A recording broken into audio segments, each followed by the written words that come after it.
کرم کا کوئی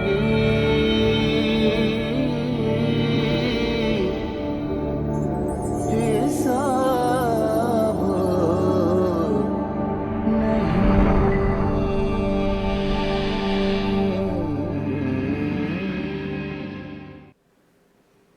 السلام علیکم ورحمۃ اللہ وبرکاتہ۔ عرفان رمضان میں ہمیشہ کی طرح آپ کا خیر مقدم ہے۔ حکمت رمضان پہ بات ہو رہی ہے اور آج کا موضوع جیسے کہ آپ کے سامنے عرض کی میں نے بہت بہت بہت خاص ہے، اور خاص موضوع کے حوالے سے خاص فضائل سننے کے لیے، خاص شخصیت کا حوالہ جاننے کے لیے ہم نے جن کو دعوت دی ہے وہ ہمارے لیے بہت ہی خاص ہے، اور ایک خاص کلام بھی ہمارے پاس موجود ہے۔ منقبت کا اشارہ ہے میرے پاس، تو میں فہد قادری صاحب سے درخواست کروں گا کہ بارگاہ نبوی میں عقیدت کے پھول نچھاور کریں۔ ایک منقبت پریزنٹ کر دیجیے۔ کمال حسن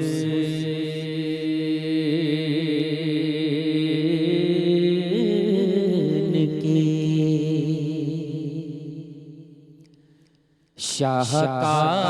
شاہکار ہے امام حسن،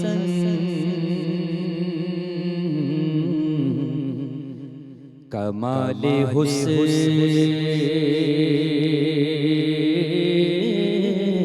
کی شاہکار ہے امام حسن، معیار سب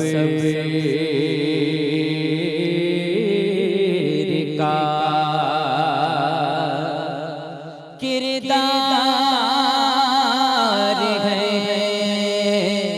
امام حسن، کمال حسن کی شگفتہ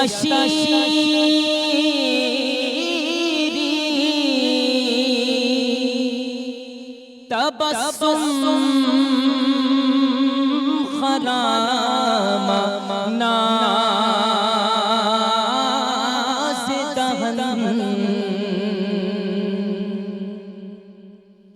شگفتہ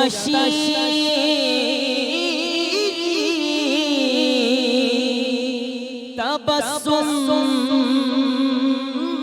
خرام ناز دہن، مزاج ہو بہو سرکار ہے امام حسن، کمال حسن کی بگاڑے پائے گا کچھ بھی نہیں زمانہ میرا،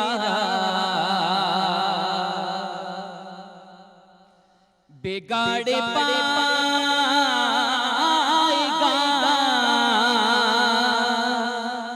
کچھ بھی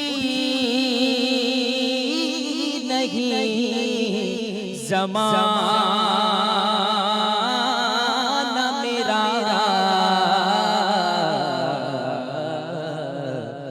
میری تو زیست کا حصار ہے امام حسن، کمال حسن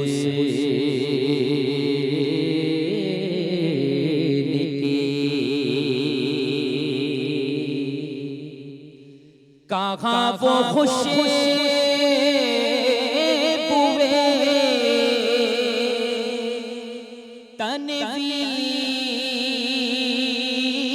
گمان عنبر میں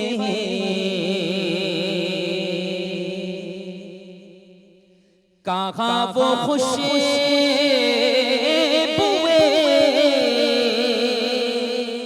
تنویر گمان عنبر میں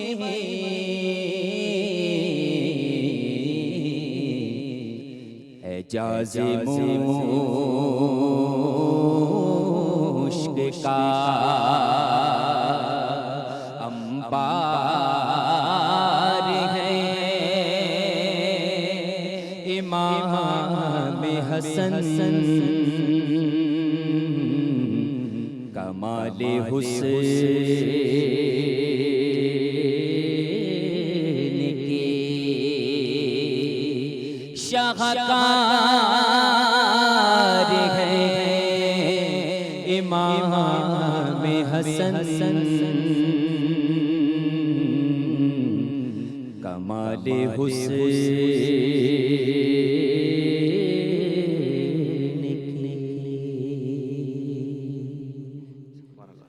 علامہ تقی مہدوی صاحب، میرے اور مجھ جیسے آسی کے جہل نے اسے اب باب حکمت سے دور رکھا ہے. میں رزق علم کا طلبگار ہوں. حضرت امام حسن علیہ السلام کون شخصیت ہیں؟ اعوذ باللہ من الشیطان الرجیم، بسم اللہ الرحمن الرحیم. سرکار امام حسن مجتبی علیہ السلام کی ولادت ہے، اور یہ ولادت ہے جس میں نبی اکرم حضرت محمد مصطفیٰ صلی اللہ علیہ وآلہ وسلم خوش ہوئے ہیں.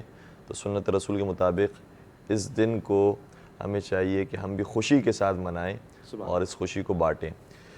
سرکار امام حسن مجتبی علیہ السلام کی فضائل اس قدر زیادہ ہیں کہ اس کو سمجھنے کے لیے ہم اسے 3 حصوں میں تقسیم کر سکتے ہیں. ایک حصہ وہ ہے کہ جس کے اندر امام حسن علیہ السلام پنجتن پاک کے ساتھ شامل ہیں. صحیح. دوسرا حصہ فضائل کا وہ ہے کہ جس میں سرکار امام حسن مجتبی علیہ السلام اپنے چھوٹے بھائی حضرت امام حسین علیہ السلام کے ساتھ شامل ہیں خاص طور سے. اور ایک فضائل کا گوشہ وہ ہے جس میں وہ منفرد ہیں اور مخصوص ہیں وہ فضائل سرکار امام حسن مجتبی علیہ السلام کے ساتھ. تو جو پہلے فضائل کا حصہ ہے وہ بھی بہت زیادہ طولانی ہے، بس میں مختصراً آپ کی خدمت بیان کرنے کی کوشش کروں گا کہ انسان کے لیے بہت بڑی معراج ہے کہ اس کی شان میں کوئی ایک آیت نازل ہو جائے. اور سرکار امام حسن مجتبی علیہ السلام آیت تطہیر کے اندر شامل ہیں، آیت مباہلہ میں شامل ہیں، آیت مودت میں شامل ہیں، سورہ دہر میں شامل ہیں، سورہ کوثر میں شامل ہیں، اور کئی ساری آیات ہیں جو حضرت امام حسن مجتبی علیہ السلام کی شان میں نازل ہوئی. اور یہ اس قدر آیات نازل ہونا یہ خود امام کی شان بتانے کے لیے کافی ہے. لیکن میں چند ایک تذکرہ آپ کی خدمت میں اس طریقے سے بیان کروں تاکہ سننے والوں کو بھی لطف آ سکے کہ فرض کیجئے کہ آیت تطہیر کے اگر ہم پر گفتگو کرنا چاہیں تو جب یہ آیت نازل ہوتی ہے کہ انما یرید اللہ لیذھب عنکم الرجس اہل البیت ویطہرکم تطہیرا، کہ پروردگار کا صرف ارادہ یہ ہے کہ اہل بیت سے رجس کو دور کر دیا جائے. تو اہل بیت کا یہاں لفظ باقاعدہ استعمال ہوا ہے. اور صحیح ترمذی کی بھی روایت ہے، صحیح مسلم کے اندر بھی موجود ہے ایک انداز سے.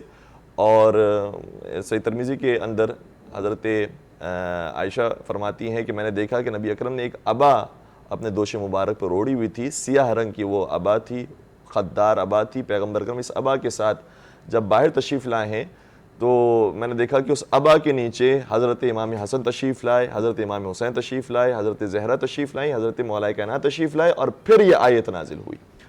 اور دوسری روایت کے مطابق حضرت ام سلمہ یہ ارشاد فرماتی ہیں کہ میں اس وقت موجود تھی کہ جب یہ آیت نازل ہوئی. تو میں نے سوال کیا کہ وَأَنَا مَعَهُمْ یا رسول اللہ، اے اللہ کے رسول کیا میں بھی ان کے ساتھ شامل ہو جاؤں؟ تو پھر نبی اکرم نے ارشاد فرمایا انت الی خیر، تم خیر کی طرف ہو. سبحان اللہ. لیکن نہیں فرمایا کہ آپ بھی چادر کے اندر تشریف لے آئیے. تو یہ مخصوص ہے اہل بیت کا جو لقب ہے وہ ان 4 ہستیوں اور نبی اکرم صلی اللہ علیہ وآلہ وسلم کے ساتھ. اور پھر اسی طریقے سے آیت مباہلہ جب نازل ہوتی ہے تو اس میں بھی کسی مورخ کا، کسی مفسر کا، کسی محدث کا کوئی اختلاف نہیں ہے، جبکہ دائرہ بڑا وسیع تھا. جب آیت نازل ہوئی اس شان کے ساتھ آیت نازل ہوئی کہ فمن حاجک فیہ من بعد ما جاءک من العلم فقل تعالوا ندعو ابناءنا وابناءکم ونساءنا ونساءکم وانفسنا وانفسکم ثم نبتہل فنجعل لعنۃ اللہ علی الکاذبین، کہ جب علم آنے کے بعد یہ کٹ حجتی پر اتر آئے تو پھر ہم اپنے بیٹوں کو لے کر آئیں گے. کس کے بیٹوں کا ذکر ہو رہا ہے؟ نبی کے بیٹوں کا ذکر ہو رہا ہے، لیکن نبی لے کر جا رہے ہیں علی کے بیٹوں کو. سبحان اللہ سبحان اللہ.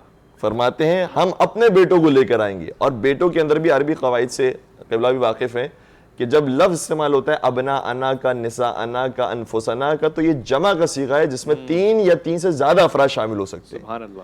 لیکن نبی اکرم ہر لفظ کے مصداق کے طور پر 3 افراد نہیں لے کے جاتے، یا 3 سے 2 افراد لے کے جاتے ہیں، یا 1 فرد کو لے کے جاتے ہیں. اس کا مطلب یہ ہوا کہ دائرہ وسیع تھا آیت کا، لیکن نبی اکرم نے اگر اس لفظ کے مصداق میں کسی کو مناسب سمجھا تو یا مولا کائنات کو سمجھا، یا حضرت زہرا کو سمجھا، یا حضرت امام حسن کو، یا حضرت امام حسین علیہ سبحان السلام. اللہ. سبحان اللہ. اور پھر یہ شان کے ساتھ جاتے ہیں. اور جس ترتیب سے آیت نازل ہوئی تھی، پہلے تھا کہ ابنا انا، ہم اپنے بیٹوں کو لے کر آئیں گے، تو سب سے آگے بیٹے موجود.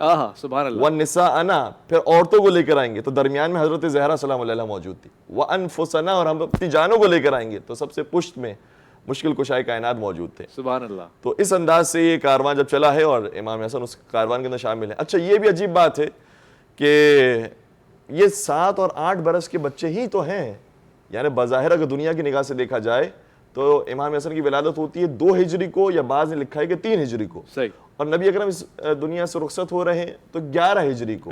تو 7 یا 8 برس کے ہی تو تھے. اور آیہ مباہلہ جب نازل ہوئی ہے تو آخری سالوں کے اندر نازل ہوئی آیت، تو اس وقت 7 برس کے بچے کو قرآن کریم کی آیت ان کی شان میں نازل ہو رہی ہے اور نبی اکرم اپنے ساتھ لے کر جا رہے ہیں. اللہ اکبر. اور اسی طریقے سے آیت دہر کو دیکھے تو انسان ہل جاتا ہے کہ آیت دہر کے اندر تو اپنا سب کچھ دے دیا انہوں نے یتیم، مسکین اور اسیر کو.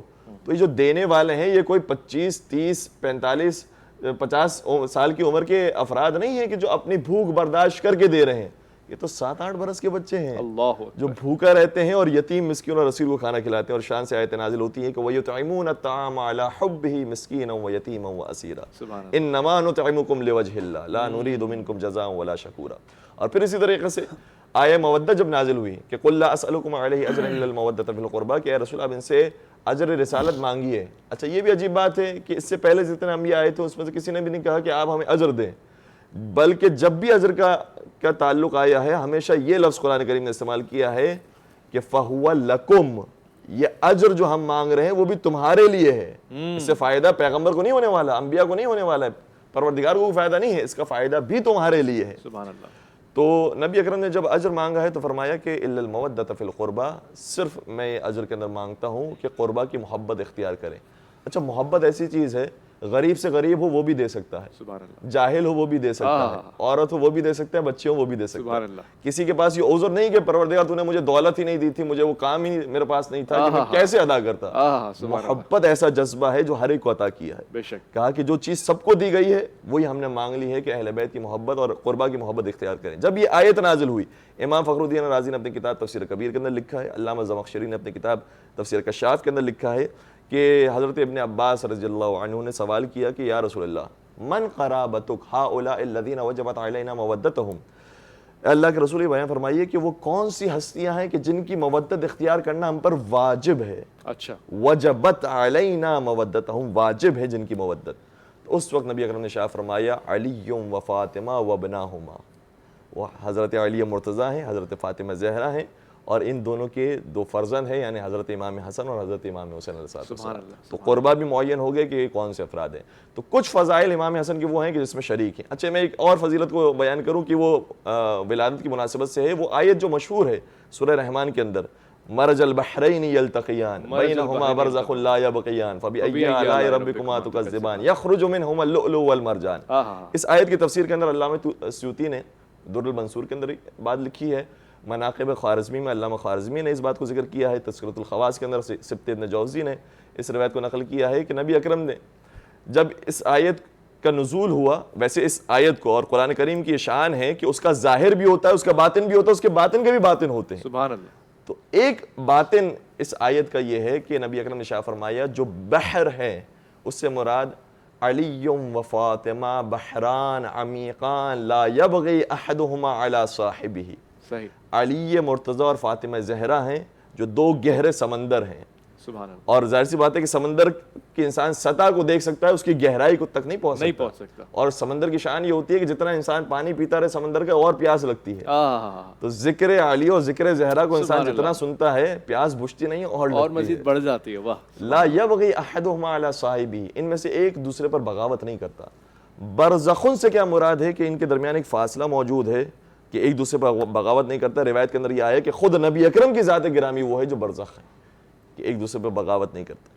یخرج منہم اللؤلؤ والمرجان, جو چیز ان سے نکلتی ہے وہ یا وہ سرخ پتھر ہوتا ہے یا سبز پتھر سرخ ہوتا ہے, اور سبز, ماشاءاللہ, سبحان یا وہ امام حسن علیہ الصلوۃ والسلام ہے یا حضرت امام حسین علیہ الصلوۃ والسلام ہے. تو ان کی ولادت کا ذکر بھی قرآن کریم میں آیا ہے اس انداز سے, اور پھر سورہ کوثر کی عملی تفسیر بھی حضرت امام حسن علیہ الصلوۃ والسلام ہے کہ اولاد رسول میں سے سب سے پہلا فرزند جو لڑکے کی صورت میں نبی اکرم کو نصیب ہوا وہ حضرت امام حسن مجتبی علیہ الصلوۃ والسلام کے صدقے میں نصیب ہوا. اور آج نسل رسول قائم و دائم ہے. میں تو یہ کہوں گا کہ امام حسن ضامن نسل رسول بھی تھے, ضامن دین رسول بھی تھے. سبحان اللہ, سبحان اللہ. نسل رسول بھی آج باقی ہے تو امام حسن امام حسین کے صدقے میں, اور ان کا دین بھی باقی ہے تو حضرت امام حسن امام حسین. بے شک ایسے ہی ہے. جس خوبصورت انداز سے آپ نے آیتوں کا تذکرہ کیا اور خاص طور سے بالکل تسبیح میں چنے ہوئے دانوں کی طرح آپ نے پریزنٹ کیا ہے.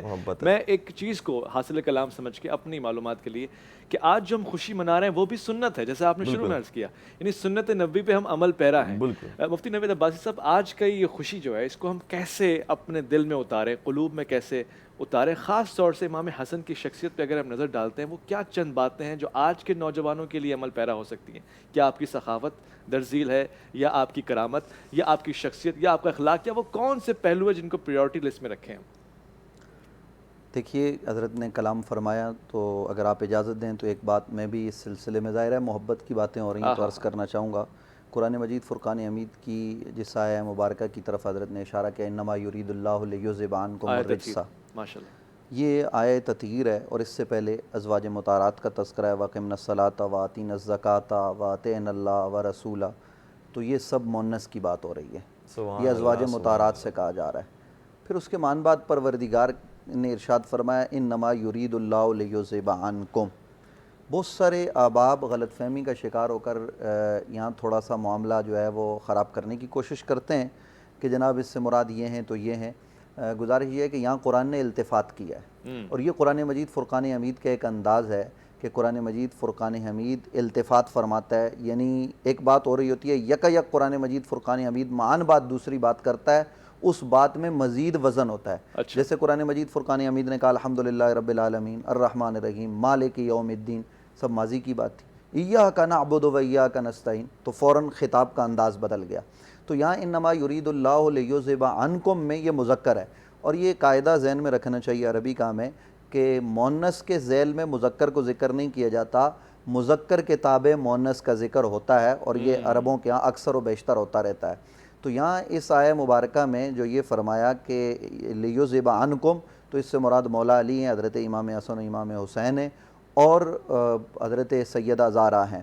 اور انما یرید اللہ کہ اللہ یہ ارادہ فرماتا ہے, اور جس بات کا ارادہ پروردگار کرے تو وہ ارادہ مکمل ہوتا ہے. آپ ارادہ کریں کہ میں شام میں جو ہے وہ پروگرام کرنا ہے تو ہو سکتا ہے نہ کر سکیں, وجوہات ہو سکتی ہیں, لیکن پروردگار جب ارادہ کرتا ہے ارادہ شیئا یقول لہ کن فیکون, تو اس چیز کو کر دیتا ہے.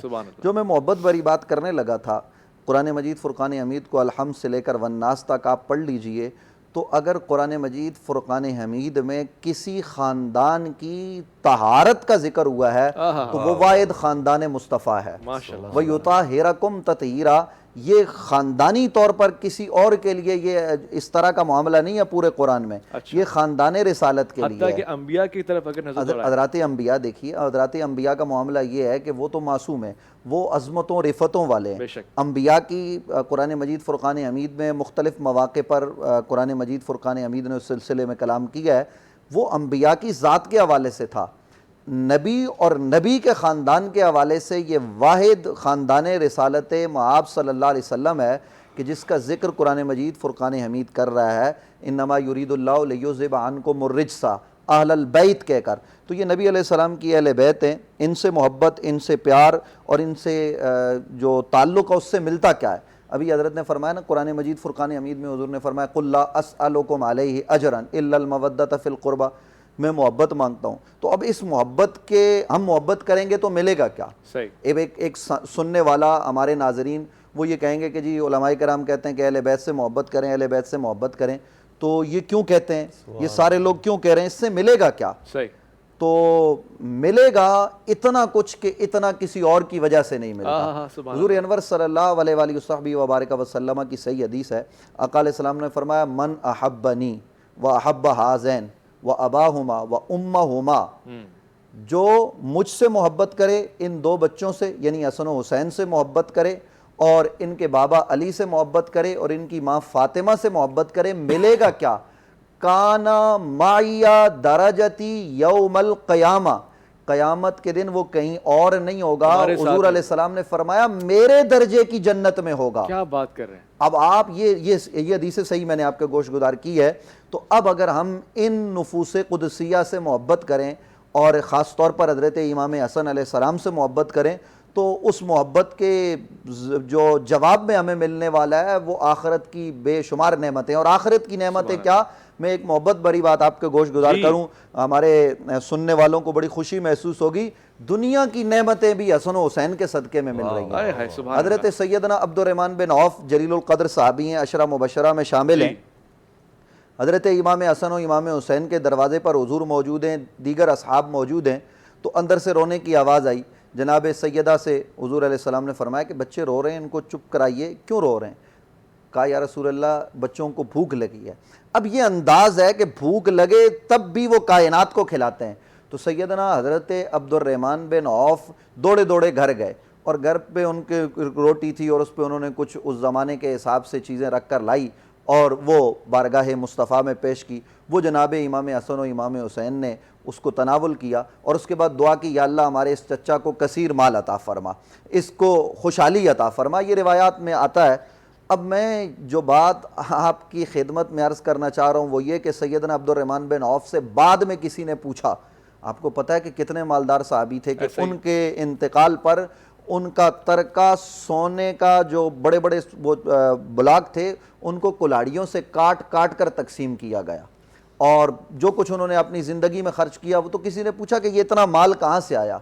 انہوں نے کہا یہ حسن و حسین کے در کی خیرات ہے. تو یہ خیرات ان کی محبت کی دنیا میں بھی ملتی ہے، آخرت میں بھی ملتی ہے. تو آپ نے جو سوال کیا کہ آج کے نوجوان کو کیا کرنا چاہیے، تو آج کے نوجوانوں کو سیرت امام حسن کو سامنے رکھنا چاہیے کہ امام حسن علیہ السلام کس طریقے سے حضور کی بارگاہ میں موجود ہیں. بچے بھی ان کے معاملات سے سبق سیکھیں، اور ان کا چونکہ لڑکپن بھی ہمارے سامنے ہے، ان کی جوانی بھی ہمارے سامنے، نوجوانی ہمارے سامنے ہے.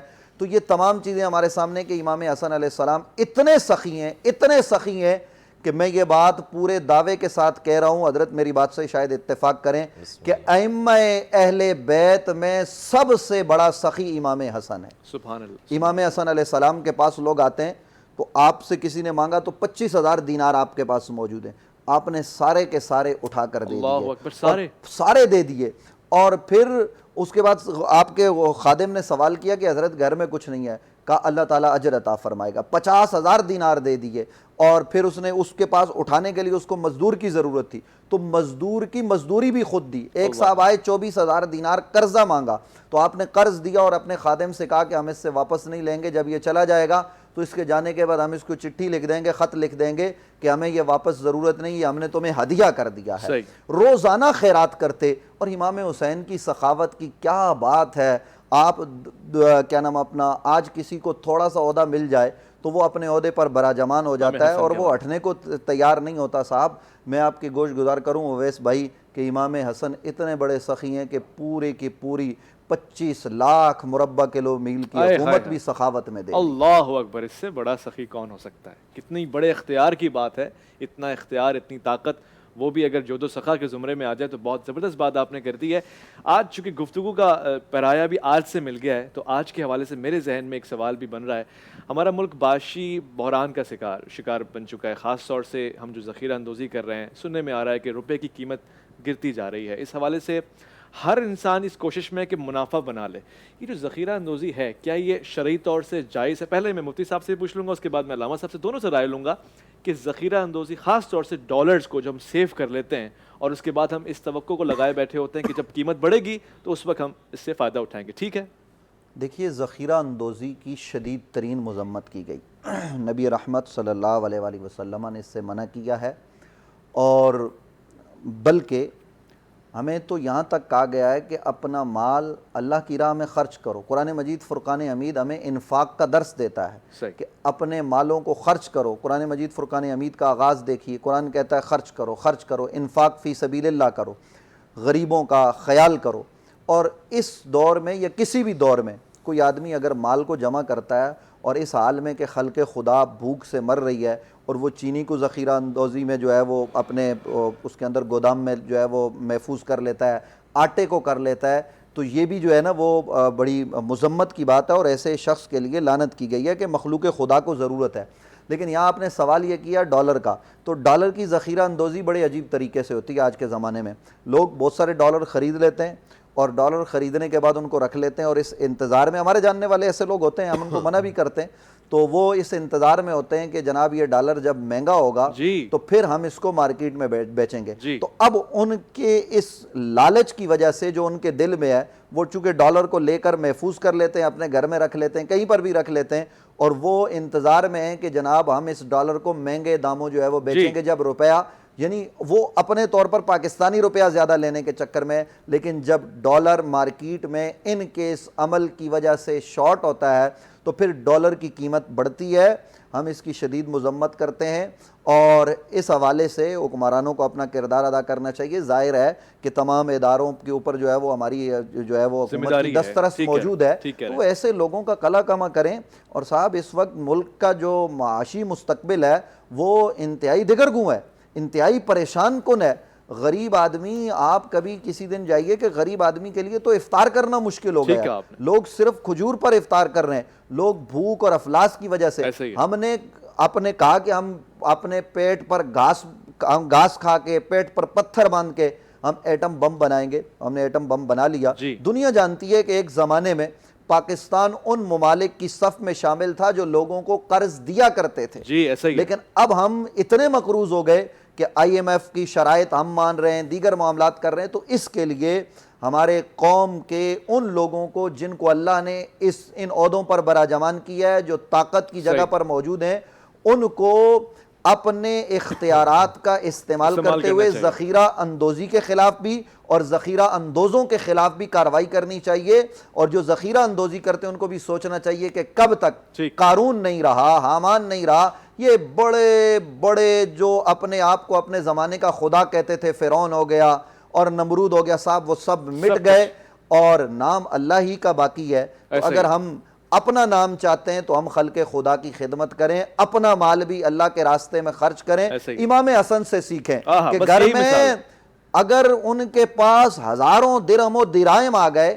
تو امام حسن نے بچا کے کل کے لیے نہیں رکھا, اٹھا کر دے دیا, کہا جو کچھ ہے لے جاؤ. تو بہت ہی خوبصورت طریقے سے آپ نے اس کو جوڑا ہے کہ جناب حضرت امام حسن مجتبیٰ کے دن کہ وہ سخاوت کا منبع تھے, وہ جود و سخا کا پیکر تھے, وہ عطا کرنے والے تھے. تو آج کے اس دور میں ہم فقط امام حسن کا نام نہ لیں بلکہ امام حسن کے کردار اور سیرت سے سیکھیں بھی کہ کس طریقے سے انہوں نے اپنا مال راہ خدا میں خرچ کیا. بالکل ایسے ہی. اسی وجہ سے میں نے یہاں پہ خاص طور سے یہ سوال رکھا ہے کہ جب آپ جود و سخا کی بات کر رہے ہیں تو پھر آپ کتنے غنائیت میں زیادہ ہیں.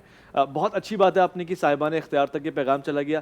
اب وہ لوگ جیسے میں اور آپ, ہم پہ جو ذمہ داری ہے کہ ہم ڈالر کو ذخیرہ بنا کر اس انتظار میں بیٹھے رہیں کہ جب بڑھے گا, ملک کو نقصان پہنچ رہا ہے مگر اپنے فائدے کے لیے ذخیرہ اندوزی جائز ہے. اعوذ باللہ من الشیطان الرجیم, بسم اللہ الرحمن الرحیم. سرکار امام حسن مجتبیٰ علیہ السلام کی زندگی سے جو سب سے بڑا درس ملتا ہے وہ یہی ہے کہ وہ کریم اہل بیت. بے شک. اور اسی طریقے سے اس خاندان کے اندر کبھی صادق آل محمد آتے ہیں, کبھی باقر آل محمد آتے ہیں, کبھی کاظم آل محمد آتے ہیں. تو یہ ہر امام کو اپنے اپنے زمانے کے اندر جس چیز کو پیش کرنے کا زیادہ موقع ملا وہ انہوں نے انجام دیا ہے. تو حضرت امام حسن مجتبیٰ علیہ السلام کو جو زیادہ موقع ملا ہے وہ اپنی سخاوت کو اور اپنی جود و سخا کو دکھانے کا موقع ملا تو انہوں نے پیش کیا. اور کئی سارے واقعات ہیں, ان واقعات کو چھوڑتے ہوئے آپ کے سوال کی طرف میں آ جاؤں کہ کس حد تک ذخیرہ اندوزی کی اور احتکار کی شرائط کے ساتھ اور کتنی پابندی ہے اور اس کے اندر کیا کیا صورتیں بنتی ہیں. ویسے تو یہ ایک بہت وسیع موضوع ہے اور مراجعین کے اندر اور مشترین کے اندر اس اعتبار سے مختلف آراء بھی پائی جاتی ہیں کہ کس چیز کو ہم ذخیرہ اندوزی کہیں گے جو حرام ہے اور کسی ہم جائز ذخیرہ اندوزی یا جائز جو ہے وہ انویسٹمنٹ کہہ سکتے ہیں. اور جائز ہی ہم سمجھ سکتے ہیں کہ اپنے ایسٹس کو یا اپنی ضروریات کو پورا کر رہا ہے. تو وہ چیز کی جو حرام ذخیرہ اندوزی کے اندر آتی ہے وہ یہ ہے کہ انسان کھانے پینے کی چیزوں کو، اور جیسے نان ہے، نفقہ ہے جو کھانے پینے کے اندر استعمال ہوتی ہے، اگر اس کو انسان نے روک لیا ہے، صحیح، جیسے دودھ کی فراہمی ہے وہ بند کر دی ہے، ٹھیک، اسی طریقے سے گندم کی فراہمی بند کر دی ہے، جو کی فراہمی بند کر دی ہے، اور وہ محفوظ کر کے رکھا ہے کہ جب قیمتیں بڑھیں گی تو پھر ہم بیچیں گے، تو وہ جائز نہیں ہے، اس کو منع کیا گیا ہے، کیونکہ اس سے مستقیم اور ڈائریکٹلی انسان کی جان پر اثر آتا ہے، اور اس سے معاشرہ مکمل طور پر مفلوج ہو جاتا ہے، تباہ ہو جاتا ہے، صحیح، اس لیے اس چیز کو منع فرمایا ہے. چھٹے امام جعفر صادق علیہ الصلوۃ والسلام ایک مرتبہ اپنے اناج کو اور اپنے گندم کو باہر کی طرف منتقل کرتے ہیں اور اپنے مدینہ کے اندر منتشر کرتے ہیں. تو غلام نے عرض کیا کہ فرزند رسول اگر آپ نے سب کچھ دے دیا تو آپ کے گھر کے اندر کچھ نہیں رہے گا. صحیح، تو کہا کہ دیکھو قحط سالی کا زمانہ ہے، اور قحط سالی کے زمانے میں کتنے ہی گھروں کے اندر گندم موجود نہیں ہے، اگر ہم نے روک کر رکھ لی تو کتنے ہی لوگ ایسے ہوں گے جو بے گھر ہو جائیں گے، انہیں جانا پڑے گا دوسری جگہوں پر اپنے غذا کے انتظام کے لیے. لہٰذا ہماری ذمہ داری بنتی ہے کہ ہم اپنے گھر کا جو اناج ہے وہ بھی انہیں دے دیں. صحیح، تو محفوظ رکھا تھا، لیکن جب دیکھا کہ قحط سالی کا زمانہ آیا تو انہوں نے عطا کر دیا. بلکہ یہ بھی فرمایا کہ صرف ہم روزانہ کا جو اناج ہے وہ رکھیں گے اپنے پاس، اور وہ بھی ہم اس لیے بیچ دیں گے کہ ہم روزانہ کا جس طریقے سے ایک عام شہری اناج خریدتا ہے ہم بھی اسی طریقے سے اناج خریدیں گے. تو اس قدر اناج کے سلسلے میں مذمت کی گئی ہے کہ اس کی اجازت نہیں ہے. پھر اب معاملہ آتا ہے دوسری ضروریات کی زندگی کا، جس میں لباس ہے، مکان ہے، یہ سواری ہے، اس طرح کی جو ضروریات ہے اس کی مذمت کی گئی ہے. بعض صورتیں اس کی حرام بھی ہیں، اور اکثر صورتیں اس کی مکروہ قرار دی گئی ہے کہ اس کی بھی ذخیرہ اندوزی نہ کریں کہ جس کی وجہ سے معاشرے کے اندر لوگ بے لباس ہو جائیں یا بے سواری ہو جائیں. تو اس طریقے سے اس کی مذمت کی گئی ہے.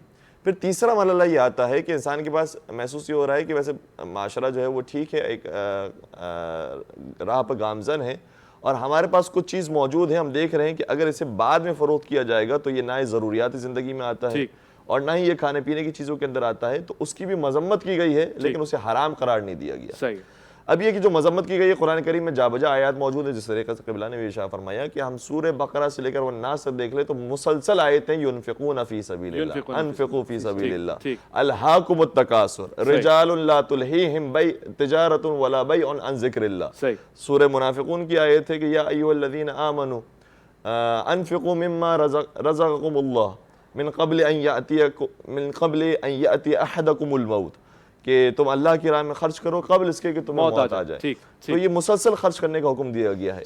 لیکن جو ذخیرہ اندوزی ممنوع قرار دی گئی ہے اور حرام کی حد تک قرار دی گئی ہے وہ والی ذخیرہ اندوزی ہے کہ جس کا تعلق انسان کے غذا سے، کھانے پینے سے اور جان سے بنتا ہے، اس کے حرام قرار دیا گیا ہے، اور باقی صورتوں کو مبغوض نگاہ سے دیکھا گیا. دامن وقت میں بالکل محدود سی گنجائش تھی، ہم نے کوشش کی کہ جتنا ہو سکے پیغام آپ تک پہنچے. یہ سوال ہم اس لیے پوچھ بھی رہے ہیں کہ آج ملک کو اس سوال کی ضرورت ہے، اور سوال کے بدلے جواب آتا ہے تو آسانیاں پیدا ہو جاتی ہیں. اب تک کے لیے اتنا ہی ہے حکمت رمضان میں. حکمت رمضان آج پھر دہرایا جائے گا. افطار کی نشریات میں ہم آپ کے ساتھ ہوں گے، علماء کرام بھی ہمارے ساتھ بیٹھے ہوں گے، فضائل کا ذکر بھی ہوگا، مسائل کا ذکر بھی ہوگا اور ان کے حل کا ذکر بھی ہوگا.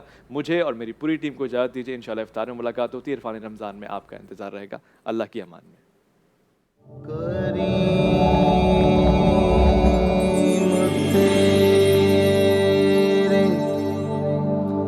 کرم